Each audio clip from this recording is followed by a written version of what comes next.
Com certeza, a notícia mais marcante de hoje é a morte da Rainha Elizabeth e a ascensão do príncipe, agora rei, né, na verdade, o rei Charles III.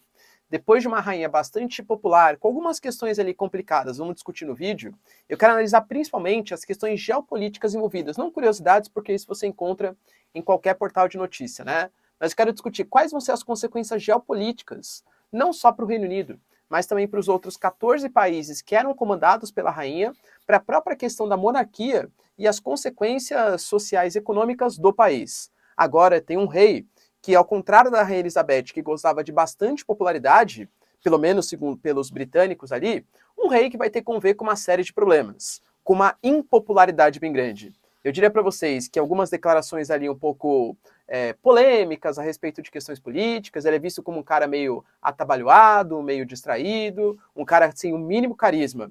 E principalmente depois da morte da princesa Diana, a coisa complicou bastante para o seu lado, ele vai ter que convencer a opinião pública, não só do Reino Unido, mas de outros países, que vale a pena manter a monarquia. Olha, os desafios são grandes. A Suécia passa por uma eleição bastante polêmica, sendo que pela primeira vez, dentro de quase 10 anos, a social-democracia, a esquerda na Suécia, pode estar perdendo as eleições, e o Brasil também cai algumas posições no IDH. E a gente tem uma volta ao índice de desenvolvimento humano como era em 2016. Duas quedas consecutivas. Será que isso aconteceu só no Brasil? Será que isso faz parte do mundo? E quais são as causas e consequências? Se vocês querem entender um pouco mais sobre esses assuntos, e muito mais também sobre geografia, geopolítica, atualidades, política, polêmicas, enfim. Tudo para você se manter sempre bem atualizado. Já se inscreve no canal, deixa seu like, compartilha esse vídeo, que eu, professor Ricardo, conto muito com a sua ajuda, beleza? Para quem não sabe, sou candidato a deputado estadual pelo estado de São Paulo e tenho propostas muito centradas na redução dos impostos, aumento dos investimentos em educação e uma responsabilidade fiscal e uma transparência, sendo uma ponte entre você, população paulista, e a Lesp, super interessante. Quiser saber mais, pessoal, link na descrição, que ali você tem minhas redes, meu WhatsApp, Telegram, enfim, para trocar uma ideia e convencer, né, grande parte aí da população, porque eu preciso muito do seu voto. Não tenho máquina pública, dinheiro público e tal, para fazer minha campanha. Tamo junto? Então, bora lá pro vídeo, ó. Bom, como eu disse para vocês, a notícia mais marcante e o que a gente vai despender, né, na verdade vai aprender mais tempo no nosso vídeo de hoje, é a morte da Rainha Elizabeth. Ela morreu aos seus 96 anos, depois de ficar 70 anos como a rainha, não só da Inglaterra, não só do Reino Unido, mas de outros 14 países também. O Reino Unido, ele mantém uma forte tradição com parcerias econômicas com a chamada Commonwealth. Praticamente todos os países que já pertenceram ao Império Britânico mantêm relações econômicas com o Reino Unido, a partir da Commonwealth, e alguns deles mantêm uma relação, inclusive, política. A gente sabe que a rainha da Inglaterra, o Reino Unido, né, ele funciona como uma monarquia parlamentarista. Qual que é a ideia? Aqui no Brasil, por exemplo, a gente tem o Bolsonaro, que é o nosso chefe de governo, é o cara que governa, poder executivo, e é o chefe de Estado, que é o representante do Estado brasileiro, chefe das Forças Armadas, enfim. Nas monarquias parlamentaristas, como é o caso do Reino Unido, da Jamaica, do Canadá, da Austrália e por aí vai, é diferente. O chefe de governo é o cargo de primeiro-ministro. Eleições, a Liz Truss, por exemplo, acabou de ser eleita, né, depois do Boris Johnson, e a chefe de Estado é a rainha, ou o rei agora, né, o rei Charles III, tá bom? Então você troca a figura. Muita gente fala, a rainha ou o rei agora, ele é uma figura simbólica. Na verdade, não. O chefe de Estado, ele não tem poder de decisão, mas ele influencia muito, é um cara super importante, é um cara que a sua fala tem que ser escutada. Se tem algum tipo de conflito, a sua intervenção é super importante. É um representante de Estado, recebe outros chefes de Estado. Então, por mais que não tenha poder de decisão, mas tem um poder de representação, poder simbólico muito efetivo. Ainda mais numa sociedade tão conservadora como é a sociedade britânica, a figura da rainha, ela teve um papel decisivo nos últimos 70 anos. E ela assumiu o poder de um jeito meio conturbado aí. Ela, na verdade, ela pertencia à família real, mas ela não fazia parte da linha sucessória necessariamente. Por quê? Você tinha o tio dela, que era rei, abdicou do trono para o seu pai chegar ao poder. Aí, quando o seu pai tem uma morte prematura, ela assume aos seus 25 anos de idade, né? Ou seja, apenas uma jovem. E ela tinha um papel decisivo. A gente não pode esquecer que o Reino Unido passou pela Segunda Guerra Mundial.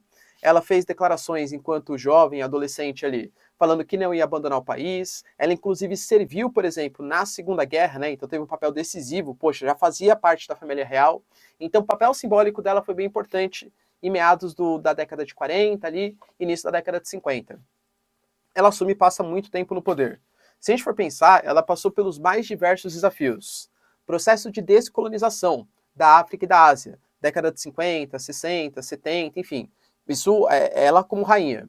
Ela passou pela Guerra de Suez, uma guerra que envolveu o Egito, o Nasser nacionalizando o Canal de Suez, por exemplo, né? Ela passou por toda a Guerra Fria e os vários conflitos, a crise dos mísseis, a Guerra do Vietnã, enfim, que talvez não envolviam diretamente ela, mas envolviam o presidente dos Estados Unidos, enfim, o Reino Unido como uma das principais potências. A gente teve, por exemplo, a própria questão do Brexit. A rainha da Inglaterra, né, a rainha Elizabeth, estava ali como a chefe de Estado do Reino Unido. Então ela passou por 15 primeiros ministros, passou por uma série de presidentes na história dos Estados Unidos e teve um papel super importante nessa diplomacia. Eu diria para vocês que quem é a Rainha Elizabeth? Ela é a figura que representa a serenidade, digamos assim, acalmar os ânimos. Ela representa a estabilidade dentro do modelo do Reino Unido, tá bom? Teve algumas polêmicas, né, principalmente em relação à princesa Diana, quando separou do príncipe Charles, né, agora o rei Charles III, ela talvez não fosse muito benquista. Teve a questão mais recente, por exemplo, do príncipe Harry, que acabou casando com uma moça que era separada, né, a Meghan, né, a Meghan, e teve alguns supostos casos de racismo que aconteceram dentro da coroa, né, enfim. Mas tudo isso ainda não foi, aparentemente, realmente aconteceu, mas não foi necessariamente comprovado, né, tá ainda na base da especulação. Arranhou um pouco a imagem, mas creio que da Rainha Elizabeth não tanto. Agora, com a morte dela, uma série de cerimônias, né, então troca aí o hino oficial do God Save the Queen, tradicionalmente, né, para God Save the King, que agora é o King, né, o rei Charles III. Você tem a troca de algumas moedas da libra esterlina. Sai a figura da rainha, chega a figura do rei, né, do príncipe Charles, que vai assumir aos seus mais de 70 anos como o rei mais velho a assumir na história da coroa britânica, tá? E assim, eu diria para vocês que sai da água do vinho. Ela era vista como bastante participativa, bastante, claro que agora mais velhinha, né, um pouco menos, mas bastante participativa, tal, carismática, gozava aí de um grande apoio popular. E vai para o príncipe Charles. Um cara visto meio como deu algumas declarações um pouco polêmicas, se envolveu em questões políticas. Ele mesmo falou, por exemplo, chegou a comparar o Putin ao Hitler, o que pegou bastante mal para a coroa britânica. A rainha Elizabeth, ela tinha muito disso, né, de não interferir na parte política. Por exemplo, ela era mais trabalhista ou mais conservadora? Às vezes parece que dependia do momento, percebe? Ela tentava não se envolver nessas questões. O príncipe Charles já deu algumas declarações aí um pouco mais ligadas às pautas de defesa ambiental, o que para os mais jovens é até interessante. Mas quem é mais conservador, pô, que o cara tá se interferindo na vida política do país, tal.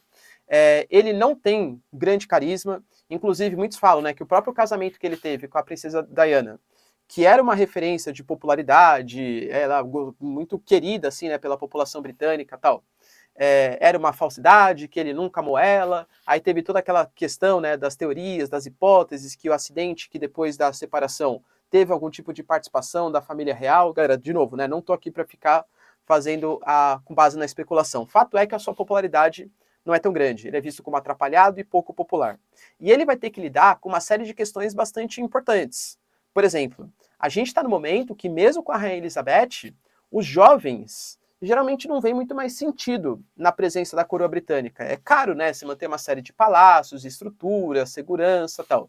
Poxa, qual é o benefício que essa monarquia está trazendo para a gente? Será que um sistema republicano, com presidente e primeiro-ministro, um semipresidencialismo, não seria mais interessante? Não seria mais barato? Isso com a Rainha Elizabeth. Agora, com o rei Charles III, talvez a coisa mude de patamar. Só lembrando, tá? Ele escolheu o rei Charles III, e eu diria para vocês que o presságio não é muito interessante, tá? O rei Charles I morreu decapitado, e o rei Charles II, depois de uma série de conflitos com o parlamento britânico, ele acabou dissolvendo o parlamento. Ou seja, não foram dois bons reinados, digamos assim, tá? Outra questão importante. A gente tem o Reino Unido no momento tendo que lidar com uma série de países que estão partindo um pouco mais para a causa republicana. Existem movimentos nesse sentido na Nova Zelândia, existem movimentos nesse sentido na Austrália, existem movimentos nesse sentido nas ilhas do Caribe. Por exemplo, ano passado, foi no começo desse ano passado, né? A gente teve Barbados, por exemplo, que é conhecido como a terra da Rihanna, né? Cancelando, não quero mais fazer parte dessa monarquia, quero um republicanismo, quero trocar o meu modelo de governo. Será que agora, com a saída da Rainha Elizabeth e com um rei agora mais impopular, menos carismático, Isso pode se espalhar? Pode ser que sim, tá? A gente está falando de um momento de crise econômica. O Reino Unido está com hiperinflação, está tendo movimento de não vou pagar minha conta de luz, né, o movimento Don't Pay. Será que isso vai gerar ainda mais críticas frente à coroa britânica, frente ao rei? Pode ser que sim, com uma espécie de economia de custos. Talvez a chance dele permanecer no poder seja a questão que ele é muito... A coroa tem um símbolo super importante, até para a questão do turismo e para a questão da manutenção das tradições. Eu sempre costumo falar, né, que a política, até o próprio nome dos partidos, ele fala muito de quem é o Reino Unido. O partido mais à direita é o Partido Conservador. A gente sabe que a manutenção das tradições da libra esterlina, da coroa, é uma coisa muito forte no Reino Unido, na Inglaterra. E o partido mais à esquerda é o Partido Trabalhista. Por quê? Porque a causa sindicalista, a causa trabalhista, é muito forte também no Reino Unido. Os sindicatos, as trade unions, muito forte ali no país, tá? Então ele vai ter que conviver com questões bastante importantes, questões com bastante polêmicas ali para conseguir ter o seu governo. Não dá para esquecer também que o Reino Unido pode estar passando por uma separação. A gente sabe que a Escócia está pleiteando fazer um plebiscito ano que vem, e a própria Irlanda do Norte, com a vitória do Sinn Féin, também está cogitando fazer um plebiscito de separação, talvez no futuro próximo. Isso indica o fim da monarquia? Não sei quanto tempo ele vai ficar como rei, mas agora, quando chegar o príncipe William agora, né, que vai chegar como o rei William, quando o rei Charles III falecer, for morto, ele aí sim já goza um pouco mais de popularidade, visto como um cara mais moderno. Tem gente que defendia até que não devia passar pelo rei Charles III, devia ir logo pro rei William. Lembrando também a própria questão da monarquia, né? O príncipe Harry, ele renunciou ao cargo da realeza, né? E os casos de racismo, que nem eu falei para vocês. Então, assim, os desafios eles são bem grandes para o que está vindo para o futuro e vai ser liderado, já seria para a Rainha Elizabeth, agora liderado por um rei mais impopular, não sei qual vai ser o futuro. O que você pensa? A chance de queda da monarquia britânica? E você é favorável a essa queda da monarquia britânica? O que você pensa sobre o assunto? Deixa aí nos comentários. A Suécia está passando pelas eleições mais polêmicas dos últimos anos. A Suécia é um país ali da península da Escandinávia, né? Esse é um ponto bem importante. A Suécia é um país que está querendo entrar para a OTAN, até porque está muito próximo da fronteira com a Rússia. A Suécia sempre tentou adotar uma política um pouco mais de neutralidade, tanto não fazendo parte da OTAN, por exemplo. A Suécia é um membro da União Europeia, mas a Suécia não utiliza o euro como moeda oficial, porque não quer um banco central europeu interferindo nas suas atividades políticas e econômicas, quer manter também a tradição da sua moeda, enfim. Então a Suécia, ela sempre foi um pouco mais neutra, assim. E nos últimos 10 anos, para vocês terem uma noção, eles receberam cerca de 500 mil imigrantes. Isso já corresponde a quase 10% da população da Suécia, tá? Um número bastante significativo. Então, por conta disso, a gente está tendo agora, né, uma crise energética, aumento do preço das coisas, inflação, a possibilidade de confronto com a Rússia.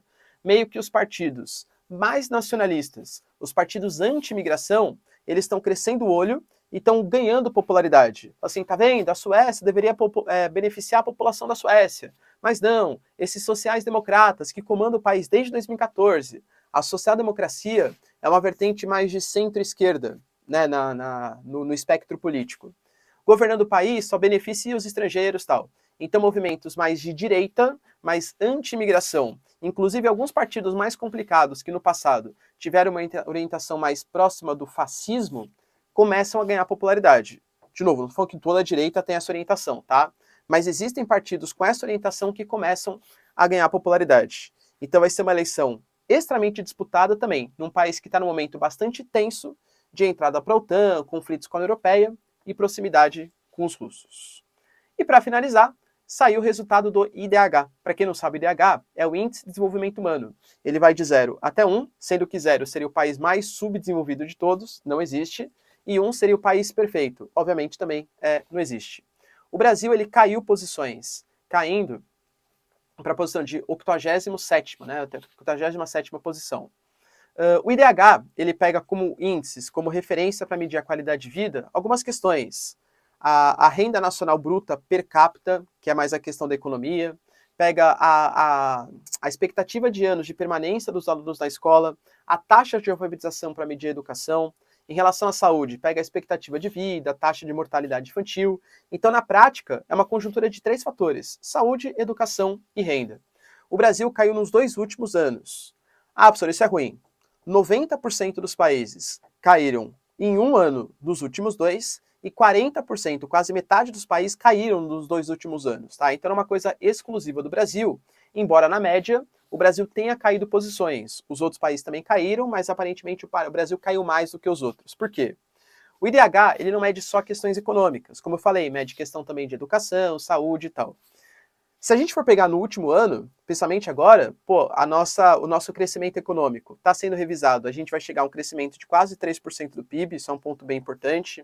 O nosso desemprego caiu para 9,1%, que também é um ponto importante, mas a nossa média salarial ela caiu nos últimos anos, não é exclusivo do Brasil também, claro, né, mas caiu nos últimos anos, e principalmente aspectos relacionados à expectativa de vida, à mortalidade infantil e também aspectos relacionados à educação, foram muito defasados.